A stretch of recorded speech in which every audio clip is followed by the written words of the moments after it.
We are in chapter 14, Perek Yudalit of Sefer Yeshayahu.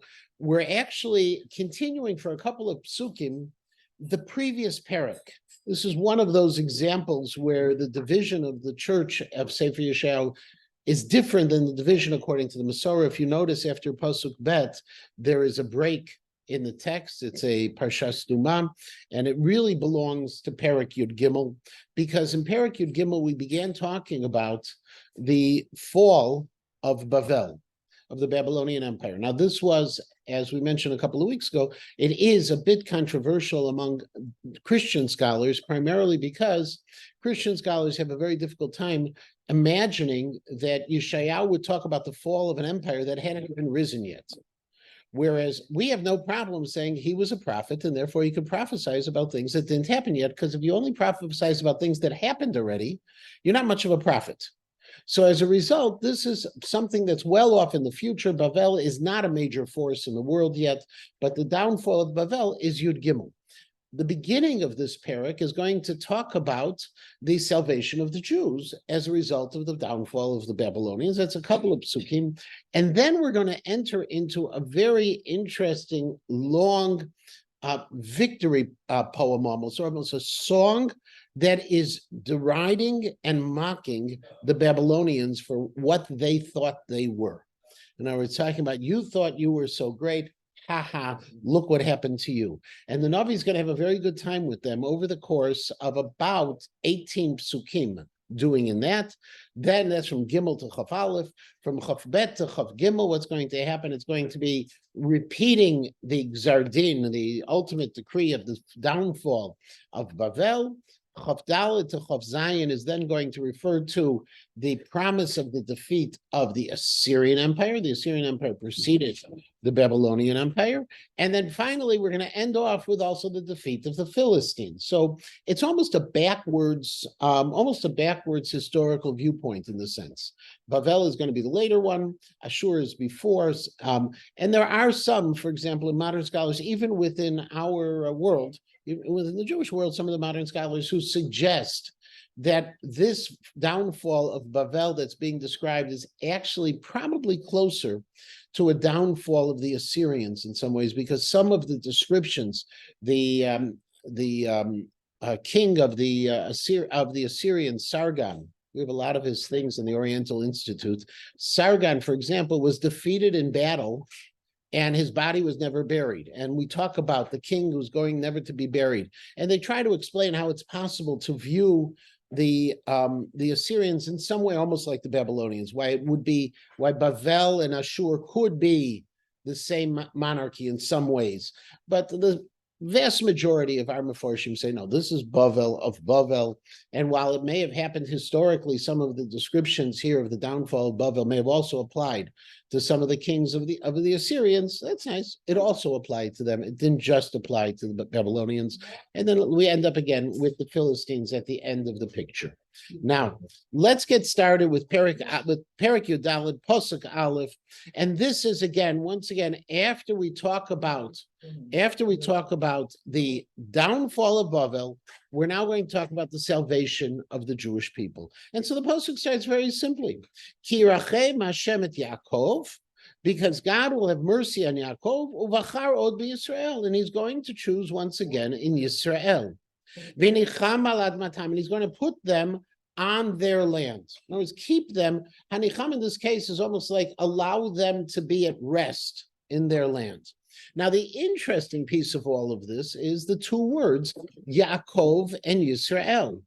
And one of the points, by the way, that is fascinating is if you look in the Meforshim, there are two different approaches that you'll find to this kind of parallelism. When you have a pasuk that says, and if you look at the first half, Ki rachem Hashem et Yaakov, God will have mercy on Yaakov, and He's going to choose once again in Yisrael, it sounds almost repetitive. Now, sounding almost repetitive in that sense would seem to be, according to literary styles, it is repetitive. It's meant to be to emphasize. It's called parallelism in literary structures. However, in this case, The Malbim, by the way, throughout Sefer Yeshayahu, in fact, the Malbim throughout all of his commentary doesn't really believe in parallelism in that sense. He says whenever something is repeated, there's something different that you have to learn on it. So whereas some Mephoshim might just say, okay, 2 words, Yaakov, Yisrael, the Malbim is always going to jump into this. And this is especially true. Dr. Moshe Sokolov, who is the assistant associate dean of the Azrieli School, is a tremendous scholar of Tanakh. And a good friend as well. Moshe writes this in a number of places, talking about the Malbim's approach in general, especially with Sefer Yeshayahu. So the Malbim here says that basically what happens here is that we're talking about 2 different forms of Geulah, 2 different forms of redemption. The first form of redemption, Ki Rachem Hashem et Yaakov. There may be a redemption when God has mercy over the lowly Jewish people. Yaakov is always a name that was used when the Jews are not at their height. Yaakov ki Yakveni, because he's like the follower, the one who has been downtrodden in a sense. That God, either the Geulah, according to the Malbim, will come because God's going to have mercy over us, or Uvachar od b'Yisrael, or because we're going to deserve it. God is going to choose us and save us with our regal title of Yisrael. Those are the 2 different ways. Rashi actually takes it as 2 different time frames, saying that Yaakov, the first half, is talking about the redemption of Bavel. The second part is going to talk about the future messianic redemption itself. Yeah. So, according to the Malbim, we don't really know, the prophet is saying, we really don't really know how that redemption is going to come. It's going to come either because of this or because of that. Right, but the redemption is going to come. In other words, the prophet has every right to say, redemption is coming. But because it's off in the future, you Jews, if you do tshuva, if you do what you're supposed to be doing, it's going to come because of your Yisrael nature. Versus, no, the redemption is going to come even if you maintain your evil ways, your bad ways, it's still going to come because of your Yaakov, because God is going to have mercy on you. That's the Malbim. Right, Malbim is going to do it. God is promising no matter what, there will be salvation. Now, ultimately, it's going to be left, we're going to be left on our land. In other words, we're going to be able to be in the land. V'nilva hager alehem. And then the strangers are going to join with them. V'nispechu al Beit Yaakov, and they will be added in with Beit Yaakov. Now, what is this nilva and nispechu? Again, in one sentence, you have 2 sets of parallels. First, you have Yaakov Yisrael, and then you have nilva and nispechu. Okay, so what is happening there in that last piece? So ultimately, if you just look at the Mitzudot, David, he says it's just parallel. You know, that's sometimes parallel, that's a literary. However, the Abarbanel says that we're actually talking about 2 different time frames. This is part of the Abarbanel's piece, 2 different time frames. First, when they come back, and later on, it's going to be the time frame of the Chashmonaim, where we see a lot of non-Jews wanting to join into the Jewish people. We also have the idea, as the Abarbanel says, we're talking about 2 different times. V'nilva ger alehem is now. V'nispechu al Beit Yaakov. Beit Yaakov is the house of Yaakov, not just the family of Yaakov, but the house of Yaakov. And what's the house of Yaakov? The Beit HaMikdash. So you could be talking about 2 different time frames. You can be talking about 2 different stages, 2 different times where people are going to come up and join the Jewish people. Yeah. But if the Abarbanel is associating with the Chashmonaim, then he's limiting it. Yeah. But really isn't it? Well, he doesn't limit it. He says v'chein anu ro'im. Oh, v'chein. We actually see this in action. Not saying that it didn't happen any other time, but we really see this. Right. We see this in the time frame. You know, we do have time frames. Now there's other issues of how it's possible to have the non-Jews join us because we'll have our upper hand. You know, we don't accept converts when the Jews are flying high. Like in the time of David HaMelech, we didn't accept converts. When the Jews are really doing well and we suspect people have ulterior motives, they want to be on the winning team. What about that basketball star who's, became Jewish and he's living in Israel? That's fine, but we're not doing really well yet. Okay, whenever we think we're really doing well, if you ever think we're really doing well, just say to yourself, Iran. Okay, just say Iran, and okay, there's plenty of reason not to.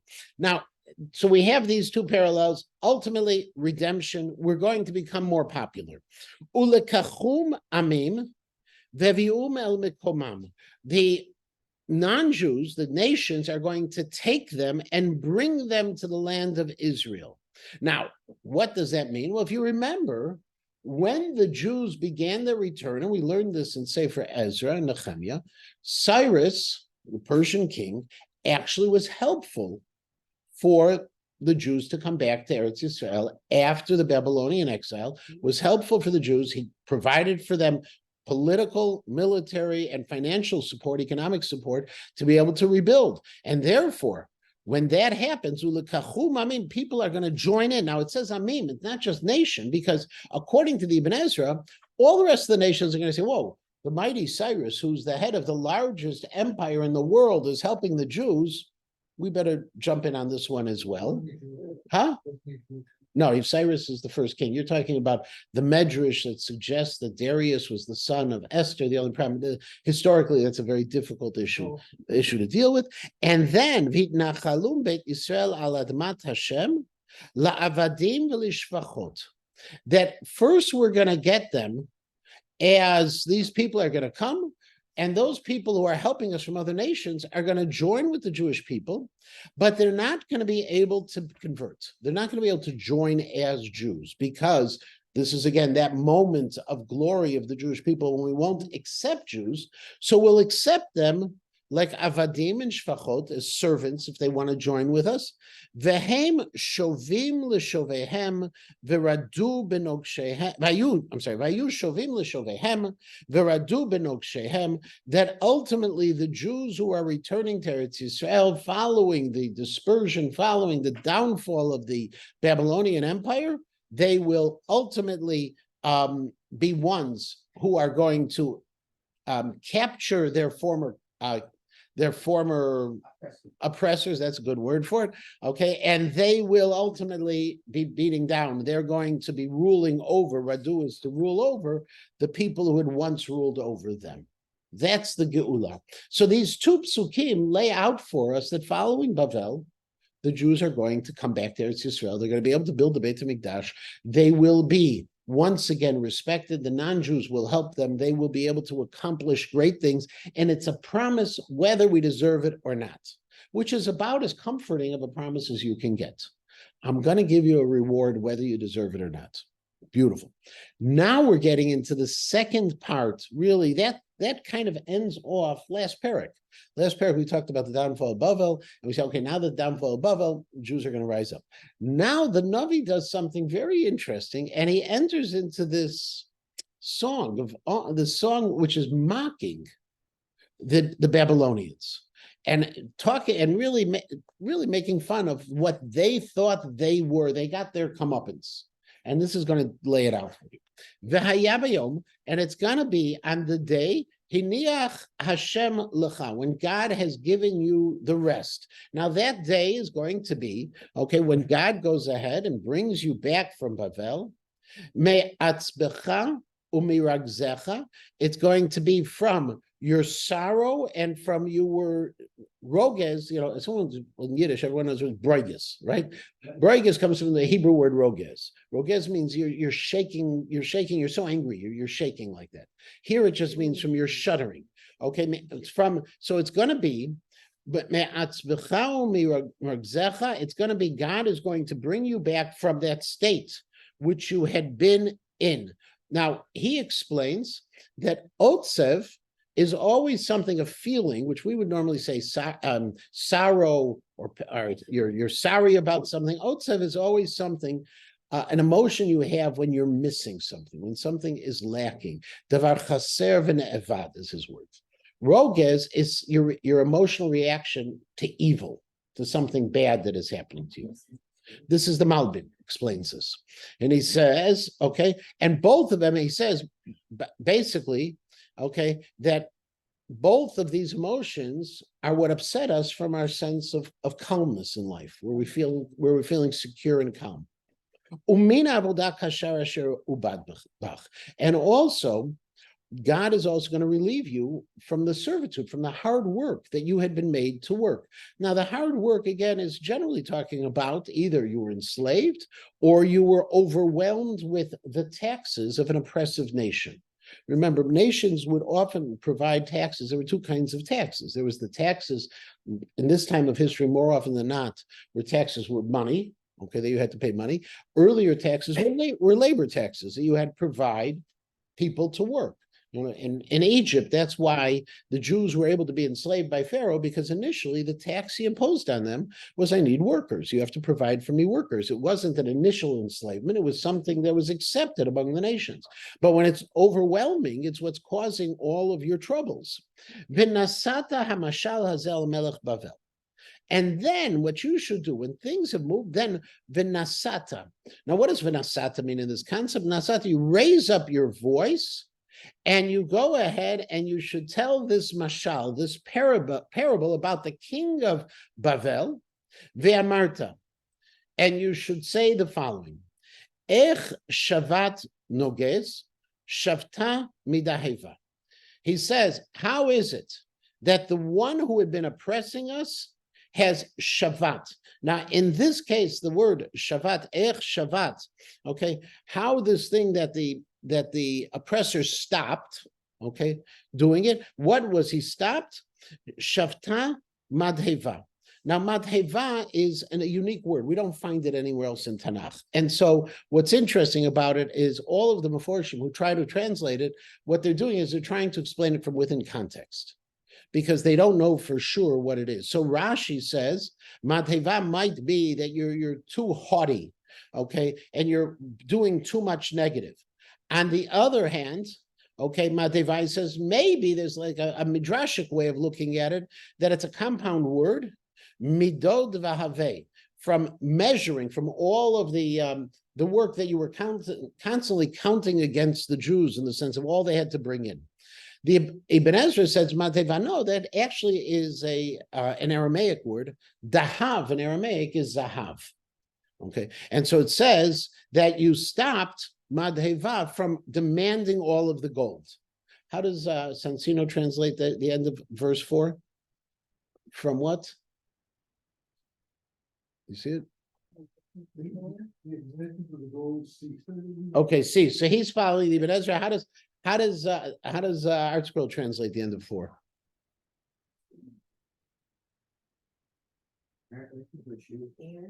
What? Arrogance. You see? Okay, so Art Scroll follows Rashi, arrogance. He said haughtiness, arrogance, gava.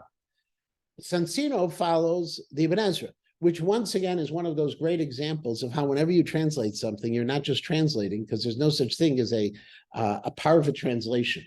It's always got a commentary, but they're following the different Rishonim on what this word means. Shavar Hashem mateh reshaim.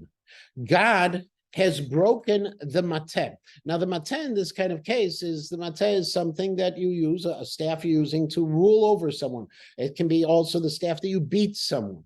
Okay, and in this kind of case, okay, that we're talking about, the mateh reshaim shevet moshlim, and it's also the shevet, which is also another word for a staff of the rulers. Malbim takes this approach and he says, wait a second, you have two words. It's not simple parallelism. It must mean shevet is referring to the one who is the ultimate ruler, the scepter in this kind of case, versus the mateh are people who are under him, who are oppressing you with the rod. So again, I'll ask how the translations are. Translation of 5. The Lord has broken the staff of the wicked, and the scepter of the ruler. Okay, so staff and scepter. Okay, so staff. How's Art Scroll? Staff and rod. Staff and rod. Staff and rod. Okay, so it's interesting. Malbim seems to be close to the Art Scroll seems Sansino seems to be closer to Malbim. Much different word than rod. 100%. And the interesting thing is, shevet and mateh are really synonyms. Okay, but within context, if you think about it, just when we talk about a tribe, why was a tribe called a tribe? They had the mateh, well, they had their shevet, they had their staff of the tribe, which is probably closer to the concept of a scepter of the tribe. We're thinking of that as something of a ruler, of a monarch who has a scepter versus the one who has the rod to beat. And I would actually, in this kind of case, I would prefer the Sansino translation over the ArtScroll translation. Yeah. Jamie, you had a point? Okay, so continuing in this, okay, they have hit nations with fury. Now, this is continuing. Shavar Hashem Mater Hashem Shevet Moshlim, and Makeh Amim Be'evra Makat Bilti Sarah, and he hit with a hitting with something that never seems to stop. In other words, who are we talking about? We're talking about, according to the Radak, the subject of this pasuk is Nebuchadnezzar. The Babylonians, what they were doing is they were oppressing people with fury. They were beating them with fury, and they did not stop in what they were doing. Rodeh ba'af goyim. They continued, they pursued after, like Rodeh is, well, not actually Rodeh is to hit or to rule over, to ba'af goyim with anger, murdaf b'li chashach, and they pursued people without ever stopping. Now, we're describing how terrible they were. Now, how terrible they were, ultimately, makeh bilti sarah, without ever stopping.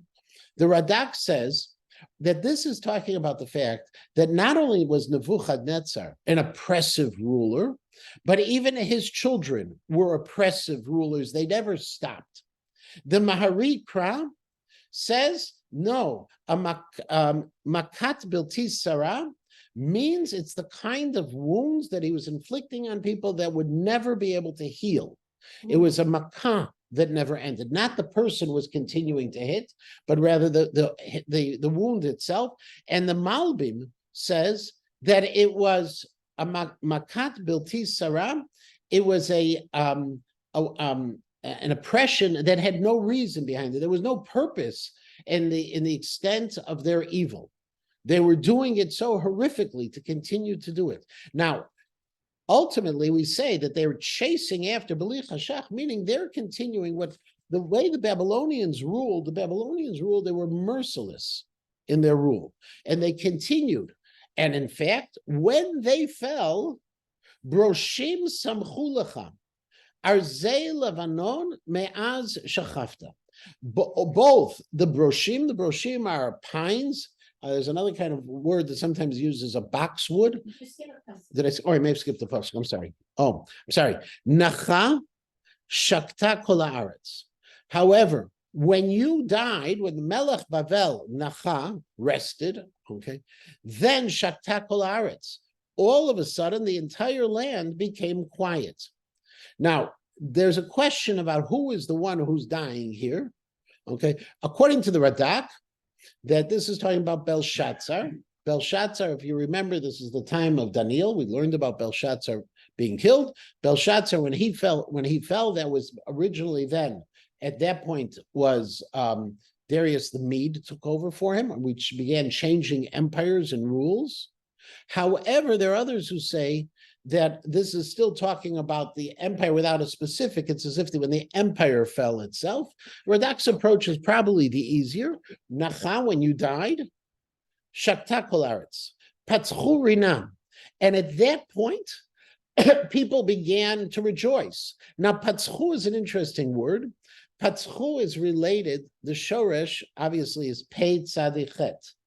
It is also related to the shoresh of pei tzadi hey and pei tzadi tzade. Okay, they're all the same. They're all related words. Pei tzadi tzade, for example, is to explode. Pei tzadi hey is to burst forth. Patzchu rina, and you'll excuse me, and I'm kind of sorry it's being recorded for a moment.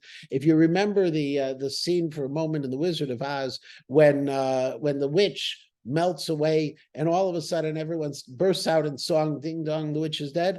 Okay, on a non-Hollywood version of this, okay, in a world view, okay, this is not the Wicked Witch, this is the Wicked Empire. Okay, it's the same kind of thing. They all began rejoicing when he died. Gam vroshim samchu lach arzei levanon.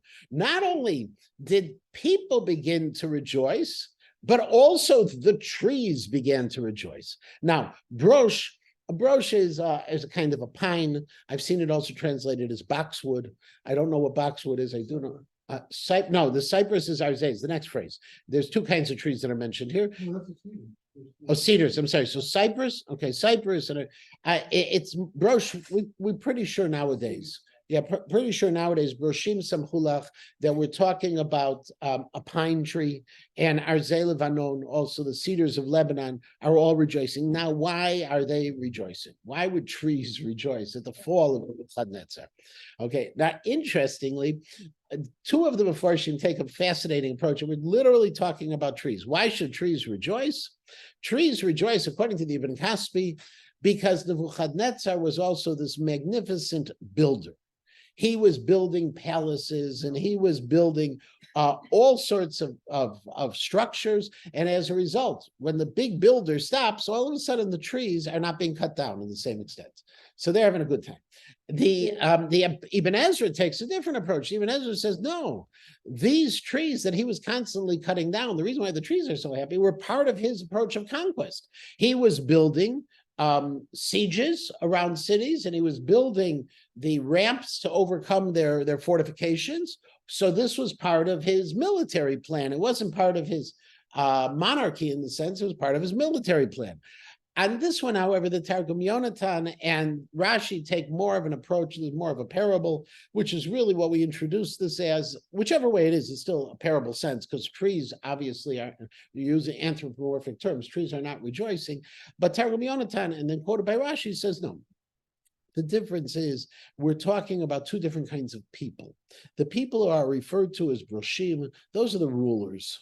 The people are referred to as arazim. Those are, and as the Targum Yonatan says, atirei nichsaya, the ashirei nechasim, the people who were very wealthy. In other words, when he died, people were happy. The reason they were happy is both they were freed from the oppression, but also the rich people around were pretty happy as well because they weren't paying all the tributes as well to him. Continues, me'az shachavta lo yale hakoret aleinu. They said, from now that you've died, no longer will the one who chops us down will come around. Sheol mitachat ragzalecha likrat boecha. Now, Sheol is another term for Gehenna. Okay. Now, the hell is mitachat ragzalecha likrat boecha. They are trembling in a certain sense. They're shuddering because you're coming. What does this mean? So according to the Mahari Krai says that the Yordei Sheol, the other rulers who are now in hell, are a little bit nervous. Okay, or as the Radak says, even the dead are afraid of what you might do when you join them in hell. Okay, and yeah, okay, that they think they're afraid of the ultimate evil coming down to them.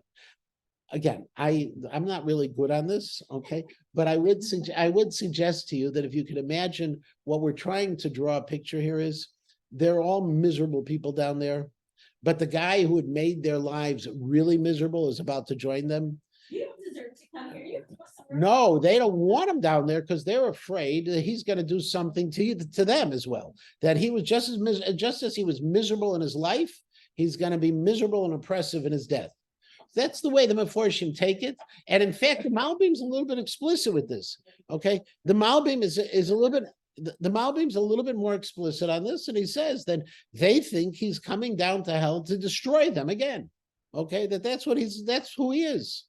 Now, Orer lecha Rifaim kol atudei aretz. Orer lecha Rifaim. Now, Rifaim could be, we're not really sure what Rifaim comes from. The Mitzudat Zion says Rifaim comes from the word Rafa, Resh Pei Hey, the weakened ones. However, Rashi takes the approach like Emek Rifaim, which we have, which is the Valley of Giants. Okay, so whether it is, these are the people who are down in hell, okay, Orer lecha Rifaim kol atudei aretz, those are, again, the powerful ones. Rashi translates atudei aretz, the kings of the land, interestingly, it comes from the term for an ayil, for a ram. If you remember in the story of Yaakov in Lavan's house, that he had the atudim, that among the different kinds of sheep or goats that he was getting, among them were the atudim. The atudim comes from, as the Radak explains, that in sheep or in goats, and I'm sorry not to be so specific about the animals, that is one other thing I'm not really good on, but that the atudim were the goats that were leading the other parts of the flock. And as a result, atudim became a loan word for leaders. Okay, they were the leaders among the animals, and then they became the plain leaders. And we find that it happens like this. So that all Orer lecha Refaim kol atudei aretz hekim mikis otam kol malchei goyim, and all of the nations who are down there in Shaol, all of the rulers of the nations are getting up from their seats, from their thrones. Kulam ya'anu. All of them are going to respond on your arrival. In other words, you're going to hell, Nebuchadnezzar or Belshazzar. All of you are going to respond when you show up, and they're going to say to you, Gamata chuleta chamonu? What, you have also been weakened like us? Is it possible that someone who you were, that you're going to be brought down like us? Elenu nimshalta? Okay, are you going to be no different than the rest of us? As they're saying, look at the once mighty king of Bavel. Are you going to be there? And again, exactly how this works, this is all mashal. Hurad sh'ol ga'onecha, hem yat nivalecha. Down to hell has gone your glory, your arrogance. Hemyat nivalecha, the strains, like homiyah, okay, the strains, the sounds, nivalecha, of your nivalim. Now, what are nivalim? It could be, okay, Rashi gives two options. It could be those the instruments, kinor v'neval, they're like a harp. They used to be played for you all the time. You're a king. You had all these musicians around. Those sounds of those harps have been brought down to hell as well. Or it could be from the word naval, which is a wanton one. Okay, a wanton person. Okay, a person who's not so good. Humat b'nei naval. It could be as well. Rashi says, "Tachtecha yutza rima." Okay, now, O king of Babylon, who thought you were so great, what are you going to be sleeping on under you? One is, under you are going to be maggots, umechasecha tolea, and over you are going to be worms. You're going, okay, yes, that's the idea of it. Now, ech nafalta mishamayim halel ben shachar, how you have fallen from the heavens, Helal ben Shachar. Now, Helal ben Shachar, this is Rashi says, it's a kina, this is a lament about Bavel, that they're going to fall from their place in the heavens. They thought they were so great. Helal ben Shachar is the terminology for a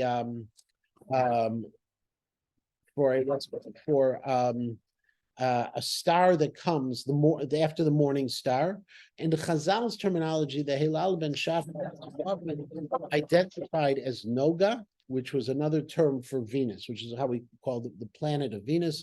It's a star in the sky, but we're saying you have fallen from your heavenly position, from your position of power, Bavel. Nigdata la'aretz cholesh al goyim. You've been cut down to the ground. You are weakened over the goyim. Now cholesh al goyim could be a cholesh, could be a goral. Okay, what you used to do is Rashi explains that you, mighty one Bavel, what you used to do is you used to toss lots, and your lots was one possibility according to Rashi. You were over all of the nations. You would have lots every day. You'd pick a lot. Oh, who's going to serve me today? The Abarbanel says no. You were so evil. Then you would have a little lottery and say, who am I going to kill today? Who am I going to conquer today? So you, the one person who thought you were in the heavens, you're down. on the ground. Now, fascinating in all of this, what really comes out, and this, the Malbim has a beautiful piece. And the Malbim's piece on this talks about the mythology of that time. The mythology, in ancient mythology, they thought that there were three levels of deities. There was, now this was really brilliant how we describe it, the upper, the middle, and the lower. Three levels of deities. There were the stars above, okay, and they were gods.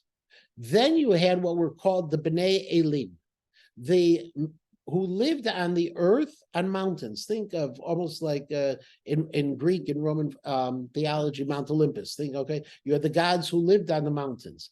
And then you had other intermediaries who were in the air in the middle.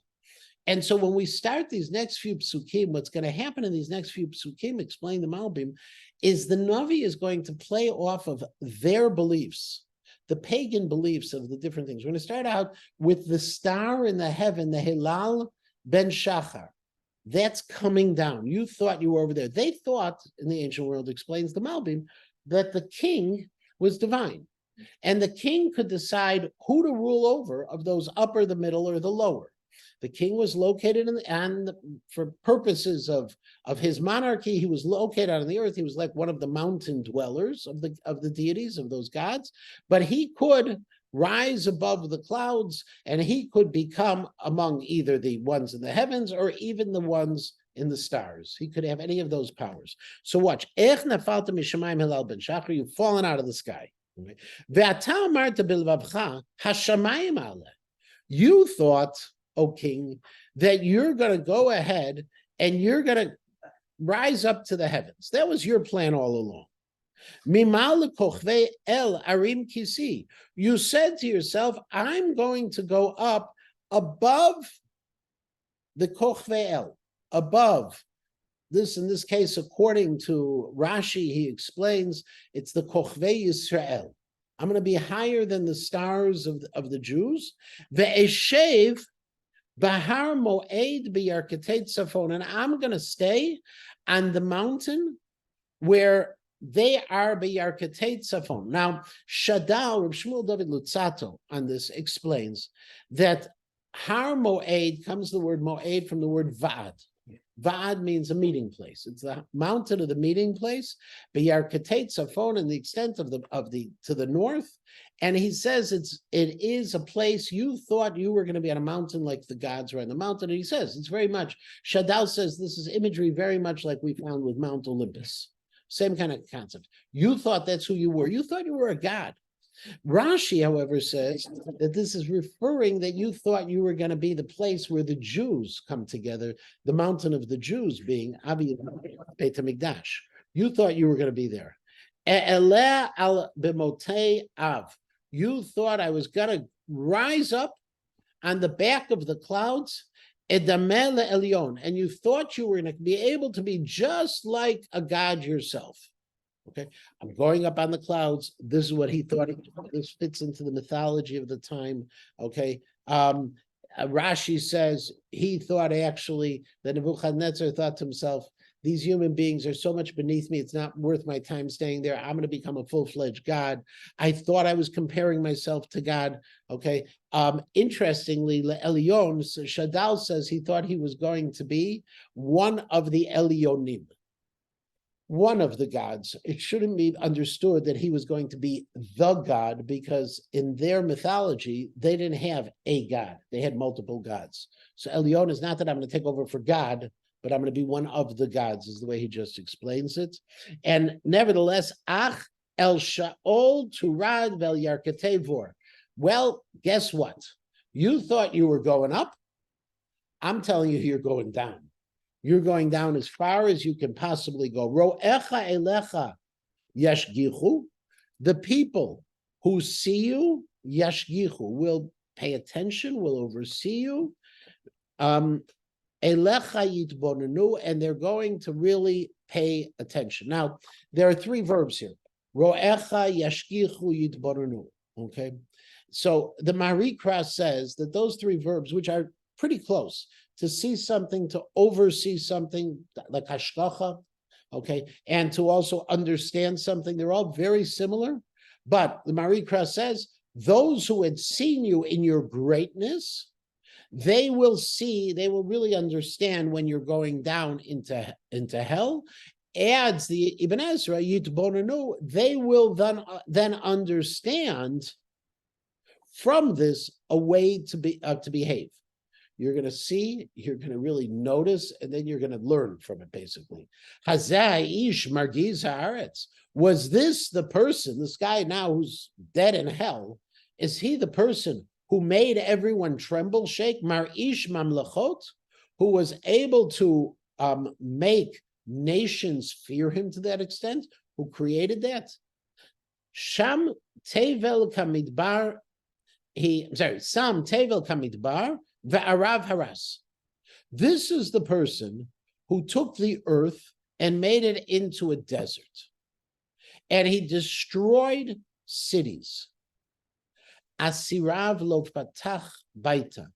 And in fact, those who he had imprisoned, lo fatach baita. How does Sansino translate the end of 17? He didn't open the house?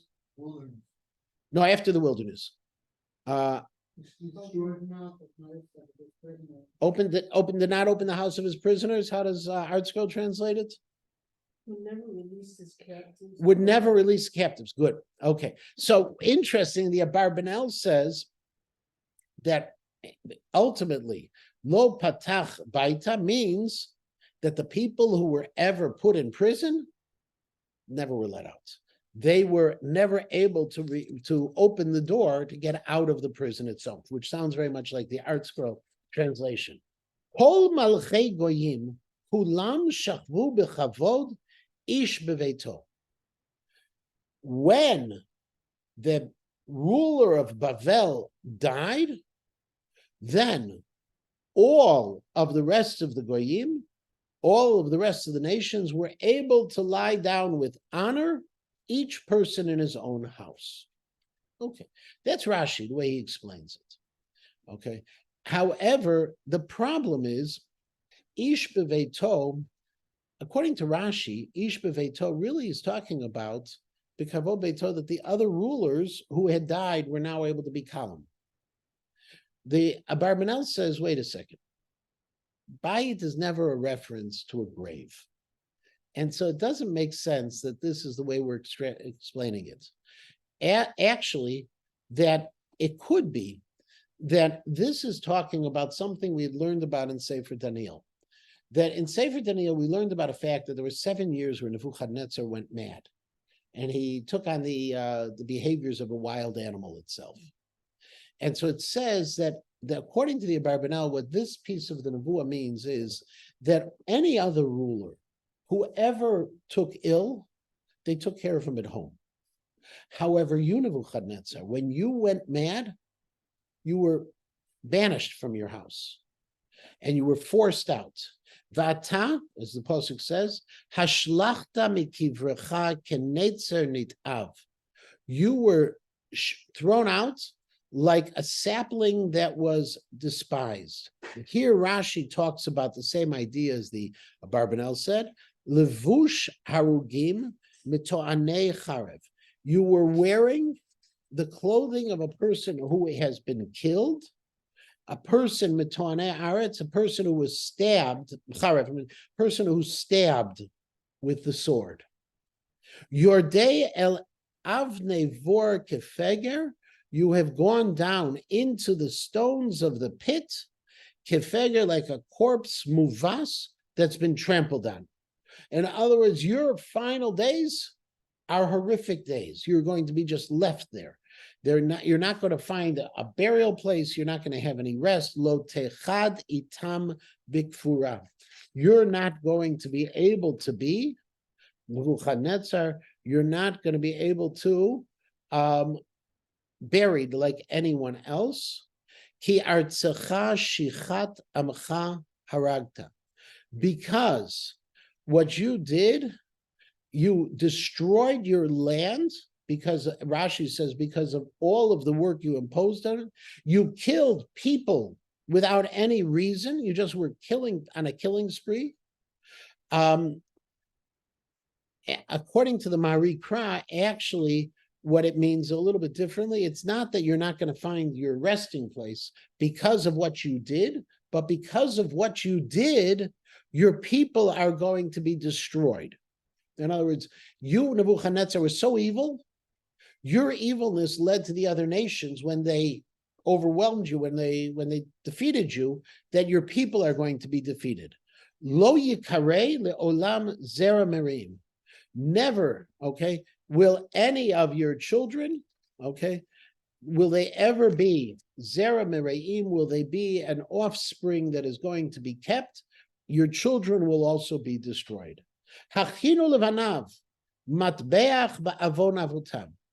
Prepare for his children, for Nebuchadnezzar's children, a slaughtering block. Matbeach is where you chop the meat up.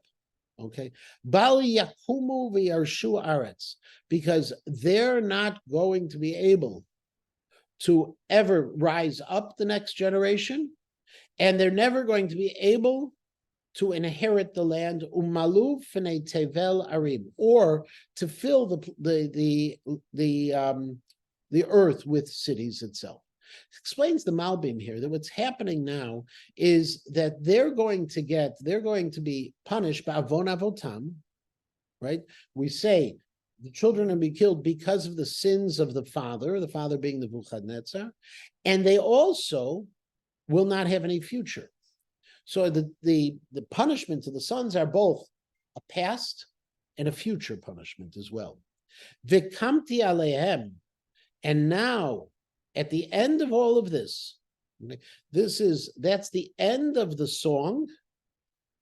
And now the Navi goes back and says, let me just reiterate what's going to happen to these people. V'kamti alehem nu'um Hashem tzvakot. And I am going to bring upon them. Okay. Now the them in this kind of case is, according to Shadal, we're talking about the children. V'ichrati lebavel shem u'sha'ar v'nin v'neched ne'um Hashem. And I will destroy the grandchildren and the great grandchildren, said God. Rashi takes this in a literal sense, using the Medrash at the same time. He says, I'm going to destroy Belshazzar. That's the great grandson, and I'm going to destroy the grandchild. That's Vashti. Okay, Vashti was the granddaughter. I'm going to destroy everyone.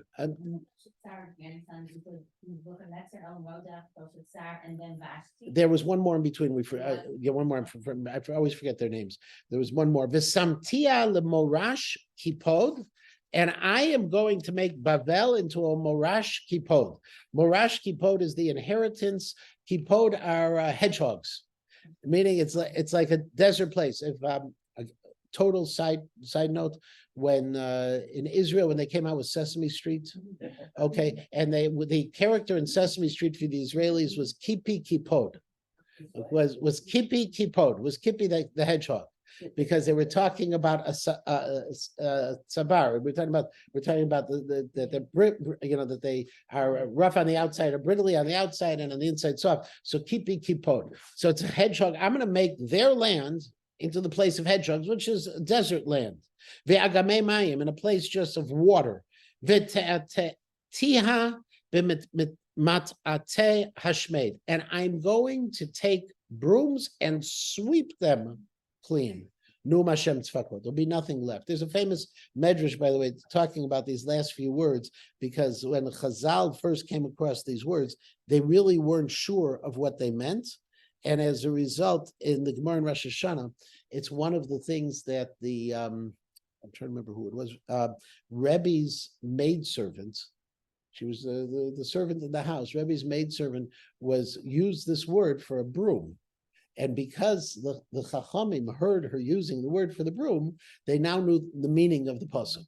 And it's one of those great examples that you have, that the people who were surrounding the great personalities, they themselves achieved a level of greatness that was just kind of natural. We're not saying that the maidservant was a great person, but she took on all of this knowledge because she'd just been hanging around Rebbe, and so she knew what the word meant. Yeah, well, that's how, yeah, I think so, same way, yeah. Okay, broom, matatev. Okay, is the word we use for Hebrew now, and this is in Hebrew. Now we come to the defeat of Ashur, of Assyria. Okay, this is going to be the end of Assyria, and we said Nishpa Hashem tzvakot lemor. God makes the following oath. Now, when God takes an oath, it's a very strong language of prophecy that this will definitively occur. Okay, it's a gzera, says the Ibn Ezra. Imlo kasher dimiti ken haita. If it's not as I had designed, it will be. V'kasher ya'atzti hitakum. And just like I said, just like I suggested, it's going to be fulfilled. In other words, this is no question about it. What I'm going to tell you is going to happen. Lishbor Ashur ba'artzi. Ashur is going to be broken in my land. Ve'al harai avusenu. And I'm going to trample it on my mountains. Now, HaKadosh Baruch Hu says that this is actually Amar Rabbi Yochanan. He's quoting from a Gemara in Sanhedrin and Daf Tzadi Dalet Amud Aleph. Amar HaKadosh Baruch Hu Yavos Sancherev v'Visiato. In the times of Chizkiyahu, Hamelach, Sancherev, and all of his armies are going to surround Yerushalayim. V'Yaseh Avus l'Chizkiyahu v'Siato. Val Harai Avusenu normally means to trample, but the Medrash that the Marikra brings from the Gemara says, what am I going to do?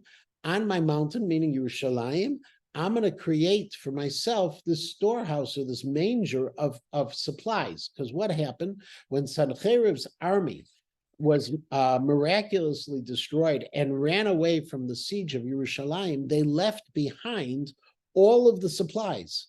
And all of a sudden, if you remember, the price of food, because of a bit of famine, all of a sudden dropped drastically because they had everything. And from the Jews, all of the yoke and all of the subalo, the burden will be removed. This is what's going to happen to Ashur. This piece that I've just now said about Ashur, it's going to happen to all, says the Rebbe Victor Mibalgensi. It says it's going to happen to all of the nations of the world. Anyone who has done evil to my people, and this is how I'm going to have my outstretched arm against all of the rest of the nations. Because God has made this decree, and who can overturn the decree? And his hand is outstretched, and who is going to bring back that hand itself? We might make it. Next, now we're going to talk about the destruction of the Philistines. Bishnat Mot HaMelech Achaz. We're going back in history now. The time of Achaz, when Achaz died, Hayam Asazeh. That's when this downfall is going to occur. What is it? Al tismechi feleshet kulech. Don't rejoice, all of you from Philistines. Don't all of you go ahead and rejoice. And what had happened, if you remember, Uziyahu was the king, or even Uziyahu Migdalim Yerushalayim. He built up everything. His son Achaz was evil, and as a result, the Philistines had rebelled. And they were very successful in their campaigns. When he dies, Chizkiyahu comes up, and Chizkiyahu is going to again be able to control the Philistines. So he's saying, when Achaz dies, don't be so happy about this, Philistines.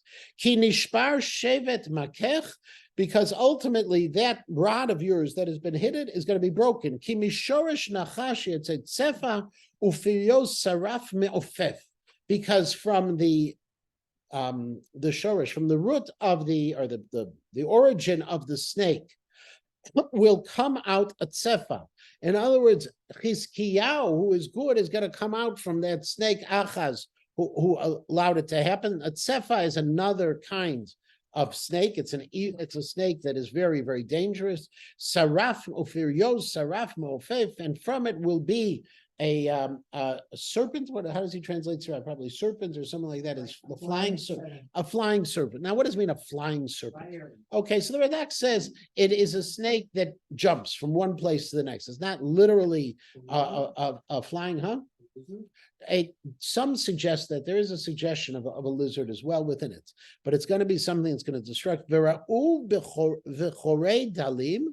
And the that they will find, they will ra'u is to graze, but this is something you're going to find.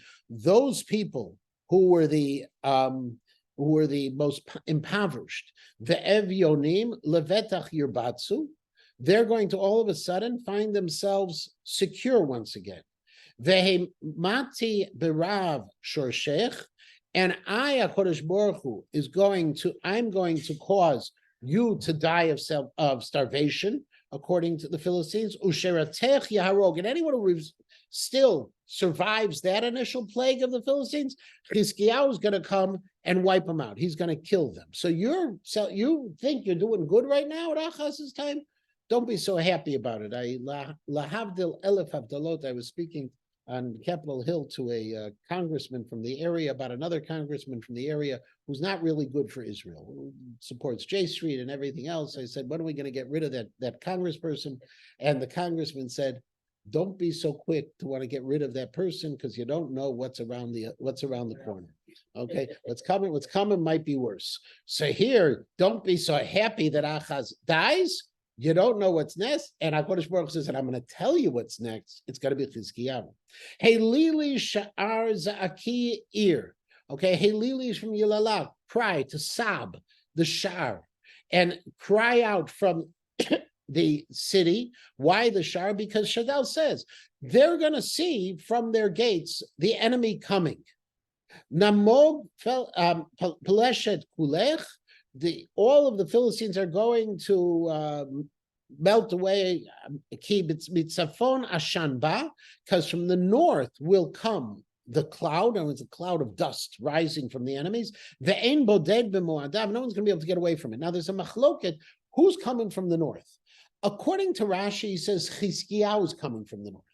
Why is Chizkiyahu coming from the north? Because if you know your geography, Yerushalayim's a little bit north of the 5 major Philistine cities. It's a little bit north.